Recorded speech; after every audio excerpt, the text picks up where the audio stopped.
बड़ी खबर इस वक्त हम आपको बता रहे हैं। ये तस्वीरें आप देख रहे हैं, आग की ऊंची और विशाल जो लपटें आप देख पा रहे हैं। नवी मुंबई की ये तस्वीरें आ रही है सामने, जहां पर भीषण और विकराल आग लगी हुई है। आग का ये तांडव देखने को मिला है नवी मुंबई में। एक फैक्ट्री में दरअसल ये भीषण आग लगी और बीच बीच में जो आग का गुबार है और धुएं का गुबार है वो आप देख सकते हैं। नवी मुंबई में एक फैक्ट्री में यह भीषण आग लगी है। हड़कंप मच गया है, अफरा तफरी का यह माहौल। बताया जा रहा है कि केमिकल फैक्ट्री में यह भीषण आग लगी है। इस पर काबू पाने के लिए मशक्कत, फायर फाइटर्स की मेहनत लगातार जारी है। नवी मुंबई की ये तस्वीरें जहां पर एक केमिकल फैक्ट्री में भीषण आग लगी है और आग विकराल और विराट होती हुई नजर आ रही है। फैक्ट्री में भीषण आग की वजह से आसपास के इलाकों में भी अफरा तफरी है। इस पर काबू पाने का प्रयास किया जा रहा है, कड़ी मशक्कत की जा रही है। प्राथमिकता यही है कि जल्द से जल्द इस भीषण आग पर काबू पाया जा सके। फिलहाल ये तस्वीरें आपके सामने, अलग अलग एंगल से भी तस्वीरें सामने आ रही है। आसपास का जो इलाका है आप देख सकते हैं, कुछ घर और कुछ जो माफ कीजिएगा कुछ बिल्डिंग्स यहाँ पर बनी हुई है, क्योंकि केमिकल फैक्ट्री है तो ऐसे में अलग अलग यहाँ पर जो बिल्डिंग्स है उसके आसपास बनी हुई है, उस पर चढ़कर जो फायर फाइटर्स हैं वो आग पर पानी की बौछारें कर रही हैं ताकि जल्द से जल्द इस आग पर काबू पाया जा सके। लोगों में अफरा तफरी भी मच गई। नवी मुंबई की ये केमिकल फैक्ट्री जहां पर भीषण आग लगी है। तस्वीरें आपके सामने, दमकल की कई गाड़ियां इस वक्त मौके पर मौजूद हैं। आग पर काबू पाने का प्रयास यहां पर किया जा रहा है। हालांकि आग कैसे लगी इसकी जांच एक अलग विषय है, लेकिन प्राथमिकता यही है कि सबसे पहले इस आग पर काबू यहां पर पाया जा सके। कई गाड़ियां इस वक्त फायर कर्मचारियों की मौजूद है। फायर विभाग की कई गाड़ियां इस वक्त मौके पर मौजूद जो कि आग पर काबू पाने का प्रयास कर रही है। नवी मुंबई की ये तस्वीरें आप देख रहे हैं। केमिकल फैक्ट्री है और संभावना यही है, आशंका यही है कि इस फैक्ट्री के अंदर कई लोग भी कार्य कर रहे होंगे। अचानक से यह आग भड़की, जहां तहां लोग अपने आप को बचाने के लिए बाहर की तरफ भागे। हालांकि और सूचना मिलने का इंतजार है। फिलहाल प्राथमिकता यही है कि इस आग पर काबू पाया जा सके। काले धुएं का आप गुबार देख सकते हैं, क्योंकि केमिकल की फैक्ट्री है। ऐसे में जो आग है तेजी के साथ फैल रही है और जो ये टॉक्सिक धुआं है वो भी चारों तरफ फैलता हुआ नजर आ रहा है। और स्वाभाविक रूप से ये जो धुआं है लोगों की परेशानी को और भी ज्यादा बढ़ा सकता है, क्योंकि किस प्रकार का केमिकल इसके अंदर रखा होगा, उस केमिकल में ये आग लगी, उसका धुआं चारों तरफ फैल रहा है जो कि लोगों के लिए सांस लेने में दिक्कतों का अंबार खड़ा कर सकता है। फिलहाल ये तस्वीरें आपके सामने। सूरज ओझा हमारे साथ जुड़े हुए हैं ज्यादा जानकारी के साथ। सूरज, विकराल आग की तस्वीरें नवी मुंबई से सामने आई है, क्या जानकारी आपके पास, कैसे आग लगी और अभी क्या प्रयास किए जा रहे हैं इसको बुझाने के लिए? जी बिल्कुल, देखिए नवी मुंबई के वहाँ पे इलाके में MIDC है जहाँ पर ये कंपनी स्थित है। बीटा केम नाम की केमिकल कंपनी का नाम बताया जा रहा है, जिसका नंबर है W177। और इस कंपनी में आग लगने का जो कारण है वो अभी भी पता नहीं चल पाया, लेकिन फायर ब्रिगेड की टीम है जो मौके पर पहुंची है।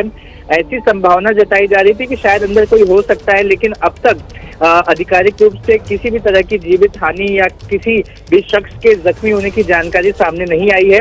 फायर ब्रिगेड की जो टीमें हैं लगातार आग बुझाने की कोशिश कर रही हैं, नियंत्रण पाने की कोशिश कर रही हैं। हालांकि केमिकल से दम घुटने की संभावना जताई जा रही है, किसी को प्रॉब्लम हो सकती है, लेकिन फिलहाल इस तरह की भी जानकारी अब तक सामने नहीं आई है।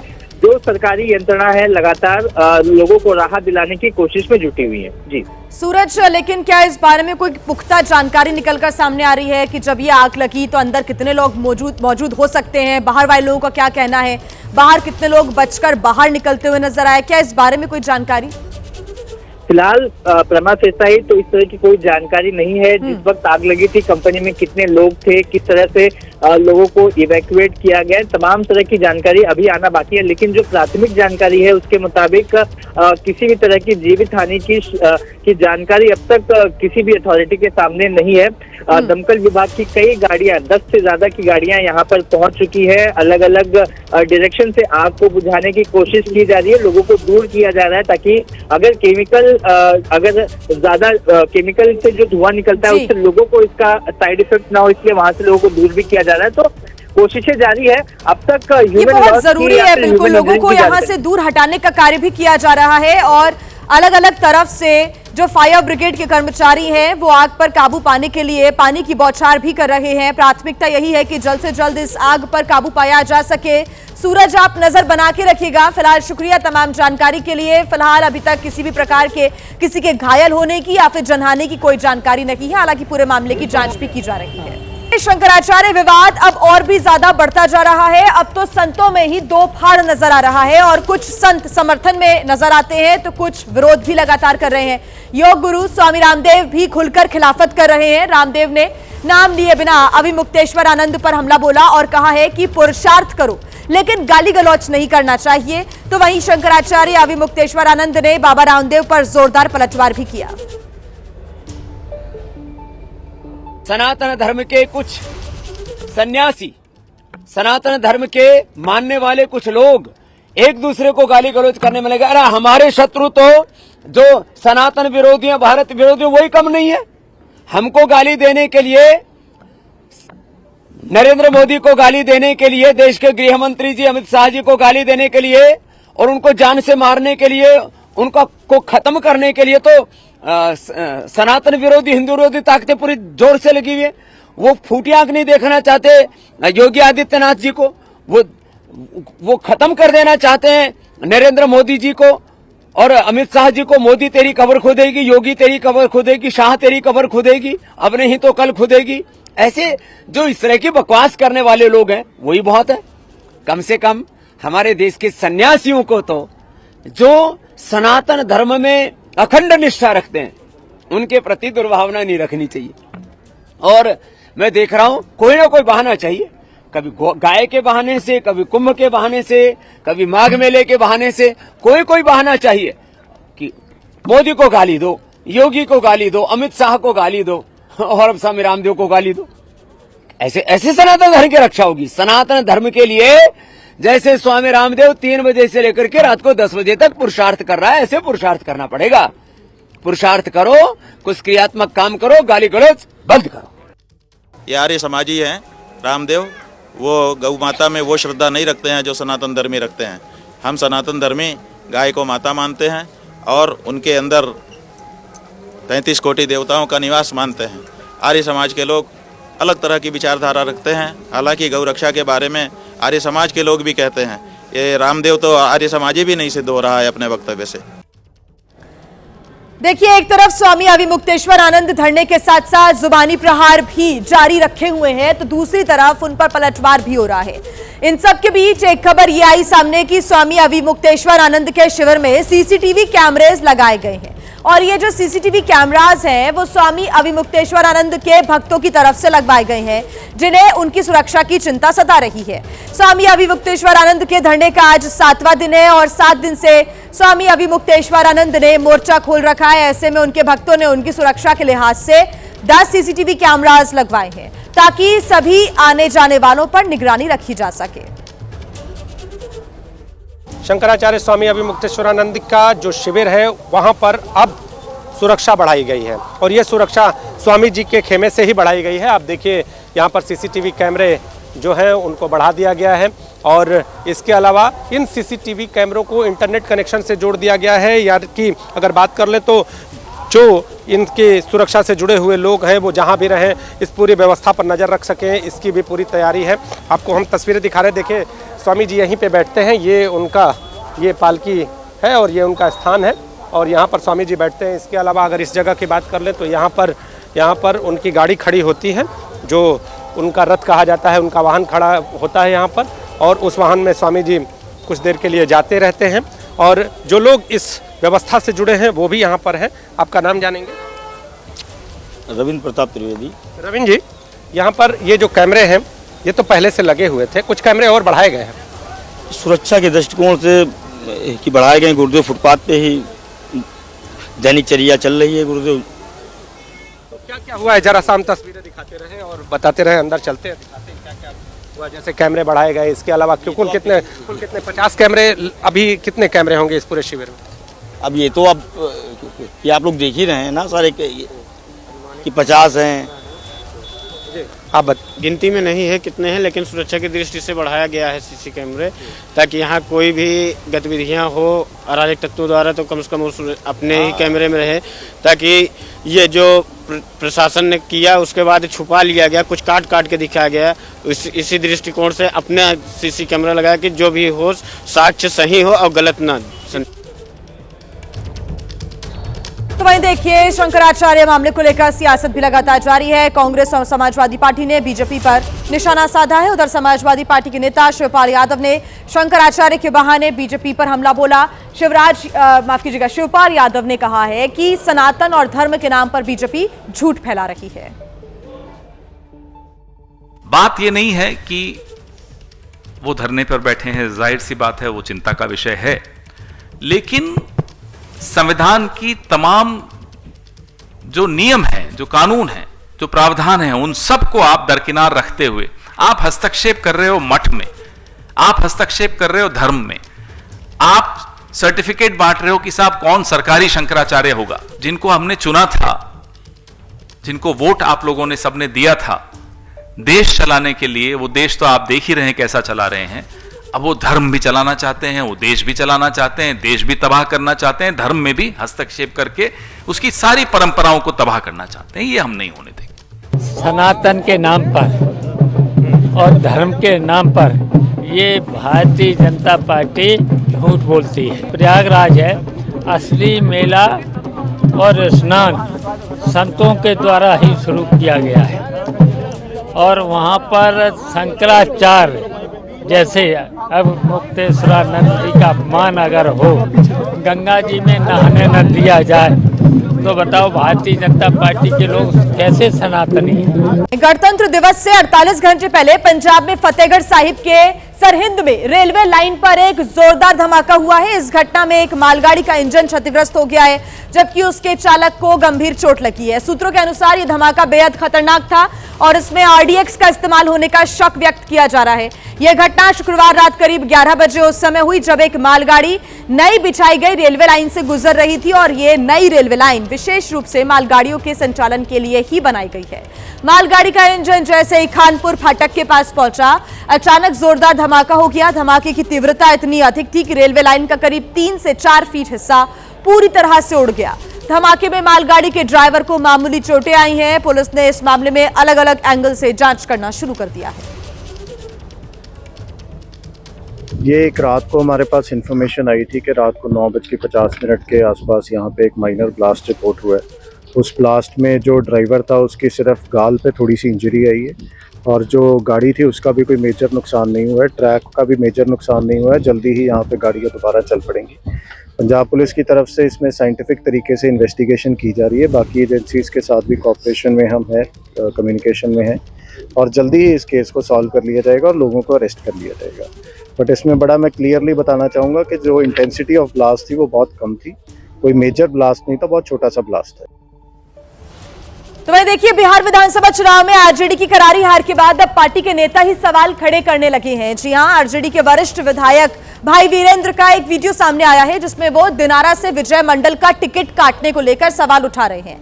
भाई वीरेंद्र ने यह आरोप लगाया है कि बाहरी नेताओं को टिकट देकर पार्टी का बंटा धार कर दिया गया। सवाल यह है कि क्या आरजेडी में सब कुछ ठीक नहीं है। विजय मंडल का पिछली विधानसभा चुनाव में टिकट काटकर जिस राजेश यादव को पार्टी ने प्रत्याशी बनाया था वो चुनाव हार गए थे।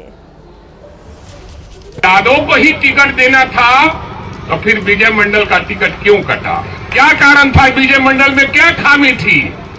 हम इनकी लड़ाई बहुत लड़े हैं अपने दल में कि नहीं कटना चाहिए था और वो भी बाहर के लोग को टिकट दिया गया जो दूसरे जिला के लोग थे।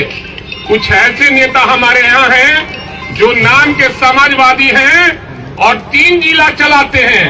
न कहता है लोग कि ये जिला, ये रोहतास जिला जोतेलन। तो ऐसे कुछ नेता हैं जो कैमूर भी जोतते हैं, रोहतास भी जोतते हैं, भोजपुर तो हम छोड़ा दिए, आज बक्सर जिला जोतते हैं। इसलिए वैसे लोग जब तक राजनीति में रहेंगे और उनके कहने पर टिकट मिलेगा तो कोई भी पार्टी का यही हश्र होगा जो अभी आज हमारे दल का हश्र हुआ है। तो वहीं देखिए आरजेडी के विधायक भाई वीरेंद्र का अपनी ही पार्टी के फैसले पर सवाल खड़ा करने को लेकर बीजेपी ने कहा कि आरजेडी में अंदरूनी कलह चरम पर है और अब तेजस्वी यादव को इस बयान पर जवाब देना चाहिए। और भाई वीरेंद्र स्वयं कह रहे हैं कि इस कारण पार्टी की करारी हार हुई है। अब आर राजद को जवाब देना चाहिए कि वो लोग ईवीएम पर, चुनाव आयोग पर सवाल खड़ा कर रहे थे, लेकिन अब उनके ही विधायक, एक अनुभवी विधायक, उनकी टिकट वितरण प्रणाली पर और हार के कारण को पब्लिकली बयान कर रहे हैं। क्या तेजस्वी यादव इस पर कुछ मुंह खोलेंगे कि उन्होंने टिकट वितरण में कितने पैसे कमाए, कितने पैसे लेकर टिकट दिए अपने निजी सहयोगियों के साथ जिनको उन्होंने राजसभा भेजा है? क्या क्या हथकंडे अपनाएगी, जरा उनको बताना चाहिए। इंजीनियर युवराज की मौत के मामले में यह बड़ी जानकारी। युवराज की घटना का एक नया वीडियो सामने आ गया है और ये जो नया वीडियो है वो 1 मिनट 44 सेकंड का बताया जा रहा है। बता दें कि युवराज की मौत एक गड्ढे में पानी भरे होने की वजह से, उसमें जब उसकी कार डूबी तो उसके बाद उसने रेस्क्यू के लिए 2 घंटे तक इंतजार किया, लेकिन जब रेस्क्यू नहीं हुआ तो उसकी इसी गड्ढे के पानी में डूबने की वजह से मौत हो जाती है। और अब इसका एक नया वीडियो सामने आ गया है। एसआईटी की तरफ से लगातार इस पूरे मामले को लेकर जांच की गई है और अब एक नया जो वीडियो है इस पूरे मामले को लेकर ये सामने आया है। घना कोहरा होने की वजह से दीवार को तोड़ते हुए जो युवराज की कार है वो आगे जाकर एक गड्ढे में गिर जाती जिसमें पानी भरा हुआ था। इंजीनियर युवराज की मौत के मामले में यह बड़ी खबर। युवराज की घटना का नया वीडियो सामने आया है। 1 मिनट 44 सेकंड का यह वीडियो में एक युवक लाइव हाल बयां कर रहा है। युवक इसमें कहता सुनाई दे रहा है कि 11:50 पर युवराज गिरा और उसे बचाने पहुंची पुलिस और प्रशासन की टीम संसाधन होने के चलते उसकी जान नहीं बचा सके। वीडियो में एक युवक ये कह रहा है कि घटना स्थल पर पुलिस, एम्बुलेंस, फायर कर्मी सब मौजूद हैं। युवराज उनके सामने तड़प तड़प कर डूब गया। प्रशासन और ये सब लोग, एम्बुलेंस है लेकिन पुलिस है और सब है। ये अभी तक देखो, मतलब वो लड़का जो है डूब चुका है, हमारी आंखों के सामने तड़प तड़प के वो डूबा है, लेकिन ये उसको बचा नहीं पाए। लगभग 11:45 11:50 का टाइम होगा तब वो गाड़ी कूदी थी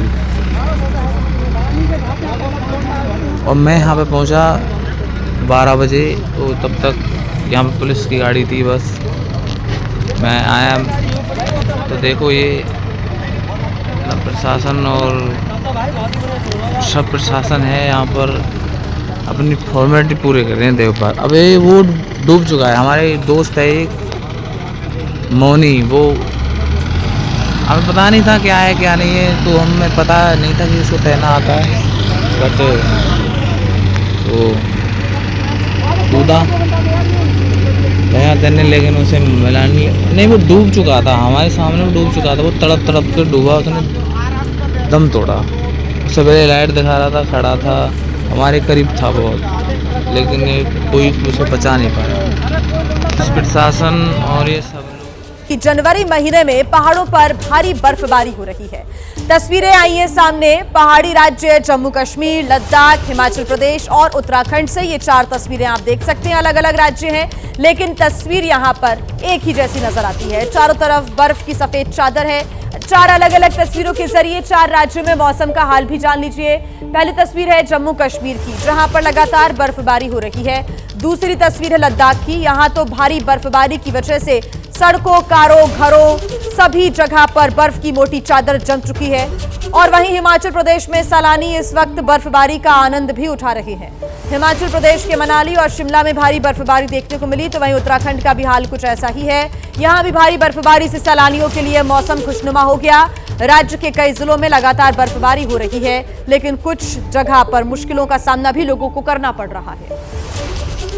तो जम्मू कश्मीर के डोडा की तस्वीरें भी हम आपको आइए दिखा देते हैं, जहां जमकर बर्फ पड़ रही है और यहां पर पेड़ों पर, घरों पर, गाड़ियों पर बर्फ ही बर्फ जम चुकी है।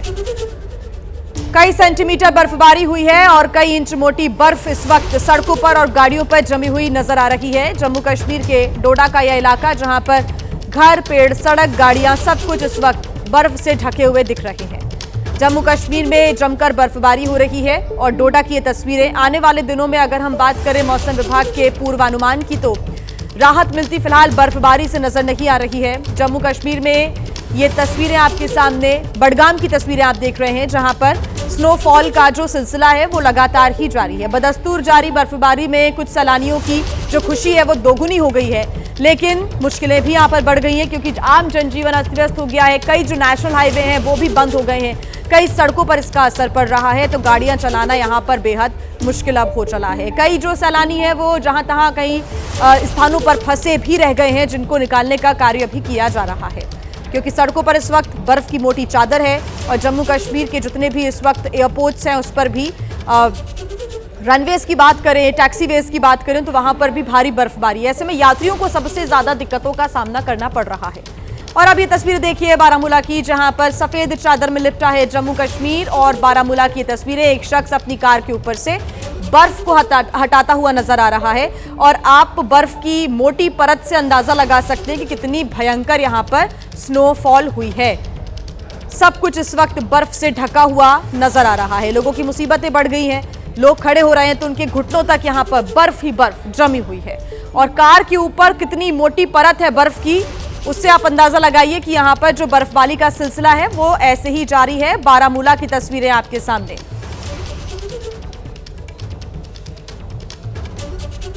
रास्तों से, घरों की छत के ऊपर से और अपनी गाड़ियों की छतों के ऊपर से लोग बर्फ को हटाते हुए दिख रहे हैं। जम्मू कश्मीर के कमोबेश हर इलाके का इस वक्त यही हाल नजर आ रहा है।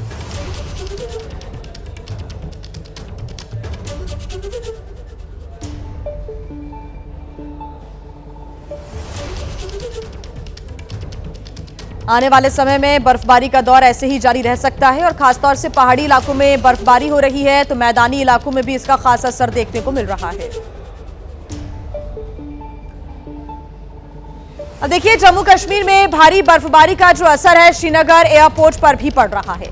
एयरपोर्ट्स अथॉरिटी ऑफ इंडिया ने बीआरओ के साथ मिलकर एयरप्लेन और टैक्सीवे पर भारी मात्रा में जमी हुई बर्फ को हटा दिया है। एयरपोर्ट्स अथॉरिटी ऑफ इंडिया ने एक संयुक्त ऑपरेशन चलाया है जिससे टैक्सीवे पर कोई बाधा ना पहुंचे। फ्लाइट ऑपरेशन भी जल्द शुरू होने की उम्मीद है।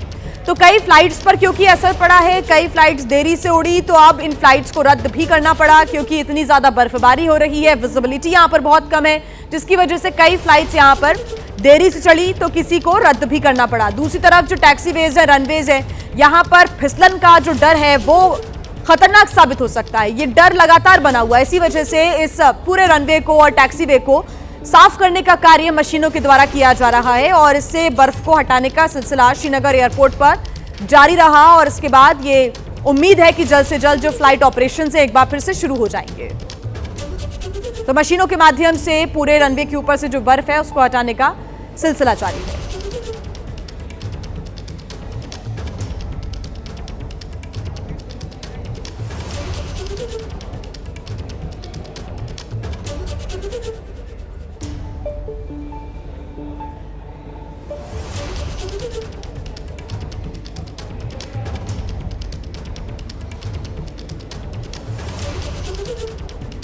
अब देखिए कश्मीर घाटी में जारी भारी बर्फबारी ने लोगों की परेशानियों को बढ़ा दिया है। काजीगुंड के इलाके में रास्तों और घरों के ऊपर बर्फ जम गई है। जम्मू कश्मीर के कई जिलों में 26 से 28 जनवरी तक बर्फबारी का अलर्ट भी जारी कर दिया गया है। तस्वीरें आप देख रहे हैं कैसे यहां पर क्रेन के माध्यम से जो बर्फ है उसको हटाने का कार्य हो रहा है। मशीनों का सहारा लिया जा रहा है ताकि रास्तों के ऊपर से जो बर्फ है उसको हटाया जा सके और एक बार फिर से रास्तों को दुरुस्त किया जा सके ताकि लोगों को आने जाने में, आवाजाही में कोई परेशानी ना हो। लोगों की परेशानियां क्योंकि इस बर्फबारी की वजह से बढ़ गई है। काजीकुंड के इलाके में रास्तों और घरों पर बर्फ जमा हो गई है और जम्मू कश्मीर के कई जिलों में 26 से लेकर 28 जनवरी तक बर्फबारी का अलर्ट जारी किया गया है, यानी कि जो बर्फबारी का सिलसिला है वो आगे भी जारी रह सकता है, ये आशंका व्यक्त की जा रही है। विंटरी शावर्स भी कई इलाकों में हो रहे हैं, यानी कि जो स्नो है उसके साथ बारिश भी हो रही है कई इलाकों में, चाहे जम्मू कश्मीर हो, पहाड़ी राज्य हो, हिमाचल प्रदेश या उत्तराखंड, यहां पर भी लगातार बर्फबारी और बारिश का दौर जारी है। कश्मीर घाटी में 2 दिन तक हुई भीषण बर्फबारी के बाद मौसम में थोड़ा सा सुधार हुआ है और आज धूप निकल आई है। हम इस समय दक्षिण कश्मीर में काजीगुंड के पास हैं और यहाँ पे आप देख सकते हैं कि किस भारी मात्रा में जो बर्फ है वो इस पूरे इलाके को अपनी आगोश में ले चुकी है। दक्षिण कश्मीर में इस बार बर्फबारी काफी ज्यादा भीषण रही, खासतौर पर शोपियां के इलाके में, जहां पर 15 घंटों के अंदर 5 फीट से ज्यादा बर्फ रिकॉर्ड की गई, जिसके चलते सभी दूर दराज के इलाके जो है उनका सड़क संपर्क बाकी देश दुनिया से कट गया। दक्षिण कश्मीर में काजीगुंड की बात करें या जवाहर टनल के आसपास वाले नवयुग टनल के आसपास वाले इलाके की भी बात करें, यहाँ पे भी भीषण बर्फबारी हुई, जिसके चलते आज दूसरे दिन भी जो हाईवे हैं वो यातायात के लिए बंद हैं। 26 से 28 जनवरी के बीच एक बार फिर से वेस्टर्न डिस्टर्बेंसेस के चलते पूरी कश्मीर घाटी में जो है मॉडरेट टू हेवी स्नोफॉल की भविष्यवाणी की गई है, जिसके चलते यही माना जा रहा है कि जो ये बर्फ की परत है इस पे और 2 से लेकर 4 फीट तक ताजा बर्फ रिकॉर्ड हो सकती है। यानी आने वाले दिनों में जो कड़ाके की ठंड कश्मीर घाटी में पड़ेगी उसका असर समूचे उत्तर भारत पे होगा और यानी पूरे उत्तर भारत में ठंड का प्रकोप एक बार फिर बढ़ेगा और कहीं ना कहीं राहत के साथ ये बर्फ एक कठिन दिन भी साथ लाया है, जिसका असर कश्मीर घाटी के साथ साथ समूचे उत्तर भारत में रहेगा। कैमरामैन अरशद हुसैन के साथ आसिफ कुरैशी, एबीपी न्यूज, काजीगुंड, कश्मीर। और इस वक्त अगर किसी राज्य में सबसे ज्यादा बर्फ गिर रही है तो वो है जम्मू कश्मीर, क्योंकि घाटी का हर इलाका अब अपनी पहचान यानी कि जन्नत के जैसा दिखाई दे रहा है। डोडा, पुंछ, बारामूला, बडगाम, श्रीनगर और अनंतनाग समेत कई इलाकों में भारी बर्फबारी हो रही है। जम्मू कश्मीर में हुई भारी बर्फबारी से वादियां गुलजार हो गई हैं। बर्फबारी के कारण कई इलाकों में तापमान 0 से काफी नीचे आ चुका है, लेकिन कड़ाके की ठंड के बीच बर्फ से ढकी खूबसूरत वादियों को देखकर लोगों के चेहरे भी खुल उठे। जम्मू कश्मीर के कई इलाकों में भारी बर्फबारी से लोगों के घरों पर बर्फ की मोटी चादर बिछ गई, तो वहीं मौसम विभाग ने जम्मू कश्मीर के कई इलाकों में बर्फबारी की चेतावनी जारी की है। ये 8 तस्वीरें आप देख रहे हैं जम्मू कश्मीर के अलग अलग इलाकों की। डोडा, पुंछ, अनंतनाग, श्रीनगर की तस्वीरें, कटरा, रामबन, बारामूला और बडगाम की भी तस्वीरें आप देख सकते हैं। हर तरफ इस वक्त बर्फबारी का दौर चल रहा है और जो पर्यटक इस वक्त जम्मू कश्मीर में मौजूद हैं वो स्नोफॉल को देखकर और भी ज्यादा खुश हो रही हैं, लेकिन कुछ परेशानियां जरूर इस बर्फबारी की वजह से बढ़ गई हैं।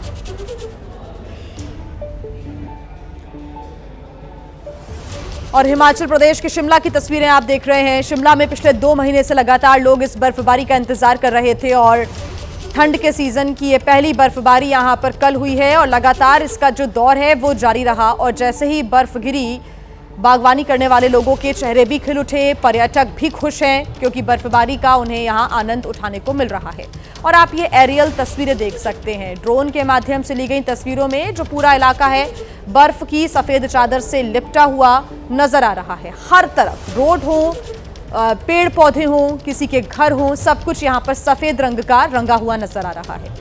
बेहद खूबसूरत शिमला, जहां पर पर्यटकों की भारी भीड़ भी है इस वक्त, क्योंकि शिमला जाने वाला जो रास्ता है वो इस वक्त ट्रैफिक से भी भरा हुआ है। लोगों की गाड़ियां यहां पर काफी ज्यादा संख्या में नजर आ रही है।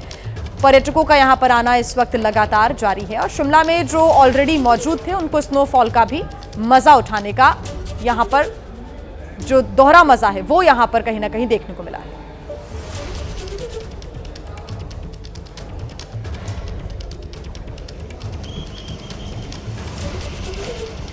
तो ये टॉय ट्रेन की भी तस्वीरें आप देख रहे हैं। चाहे शिमला हो या फिर मनाली, हिमाचल प्रदेश में लगातार बर्फबारी की वजह से पर्यटकों की खुशी दोगुनी हो गई है और टॉय ट्रेन भी आप देख रहे हैं, इसका भी मजा लेते हुए लोग नजर आते हैं। और जब ये खूबसूरत वादियों के बीच से, बर्फ के बीच से निकल रही है तो बेहद खूबसूरत ये जो नज़ारा है इसको हर कोई अपने कैमरे में भी रिकॉर्ड करना चाहता है। दूर दूर से लोग आते हैं शिमला और इस टॉय ट्रेन का भी आनंद उठाते हैं। फिलहाल ये तस्वीरें आपके सामने, जहाँ पर जो पूरा स्टेशन है वो आपको बर्फ की सफेद चादर में लिपटा हुआ नजर आएगा। बर्फीली बहार, पहाड़ों का जो ये खूबसूरत नजारा है वो आपके सामने।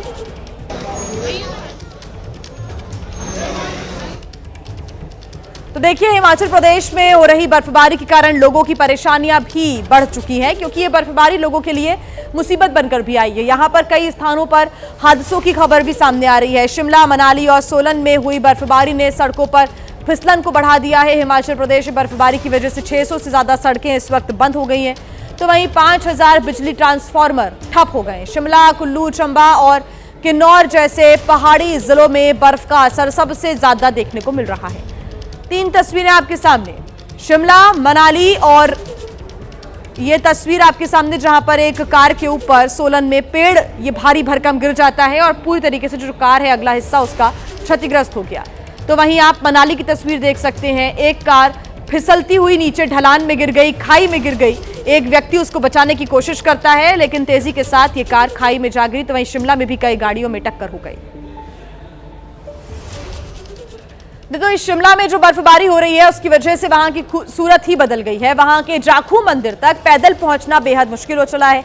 इन हालातों में रोपवे से पर्यटक जाखू मंदिर जा रहे हैं। रोपवे से देखने पर सारा जो शिमला शहर है वो नजर आता है, जो सफेद बर्फ की चादर में नजर आ रहा है। पूरा शहर बेहद खूबसूरत इस वक्त दिख रहा है। शिमला इस बार बर्फबारी से गुलजार हो गया है। भारी बर्फबारी शिमला में हुई है।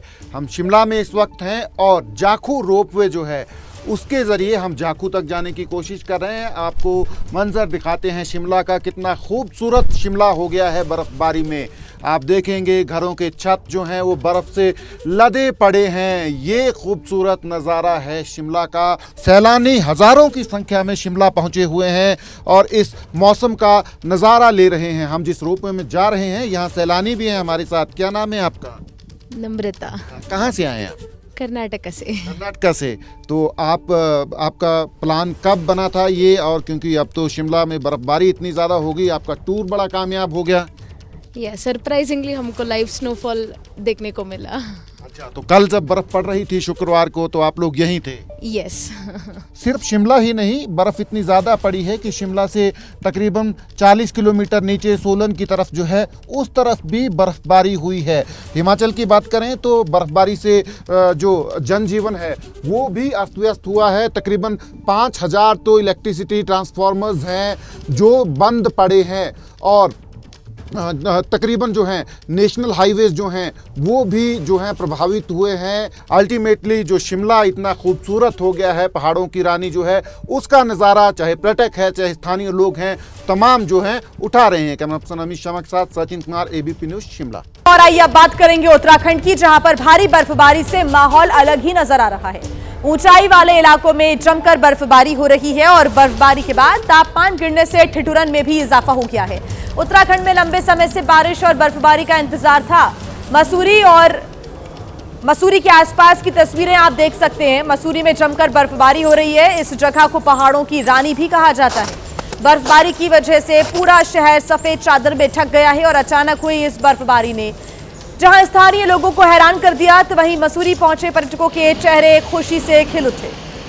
लंबे समय से बर्फबारी का इंतजार कर रहे लोगों के लिए यह मौसम किसी सौगात से कम नहीं है। बर्फबारी के बाद मसूरी में पर्यटकों का आना शुरू हो गया है, तो वहीं चमोली में भी बर्फबारी हो रही है। बद्रीनाथ धाम बर्फ की चादर से ढक गया है। 4 तस्वीरें आपके सामने, मसूरी, चमोली, धनौल्टी और अल्मोड़ा की तस्वीरें आपके सामने, जहां पर लगातार बर्फबारी हो रही है। पूरा इलाका इस वक्त बर्फबारी से ढका हुआ है, बर्फ की सफेद चादर से लिपटा हुआ नजर आ रहा है।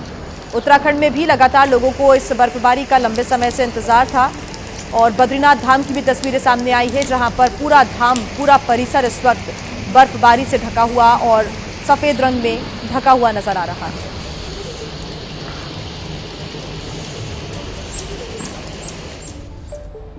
और आइए तस्वीरें आपको दिखा देते हैं उत्तराखंड के धनौल्टी की, जहां पर काफी समय के बाद ऐसी बर्फबारी देखने को मिल रही है। यहां का पूरा इलाका बर्फबारी के बाद सफेद चादर में ढका हुआ नजर आ रहा है। इस वक्त हम धनौल्टी के पास मौजूद हैं और आपको दिखाएंगे कि किस तरीके से यहाँ पर बर्फबारी हुई है।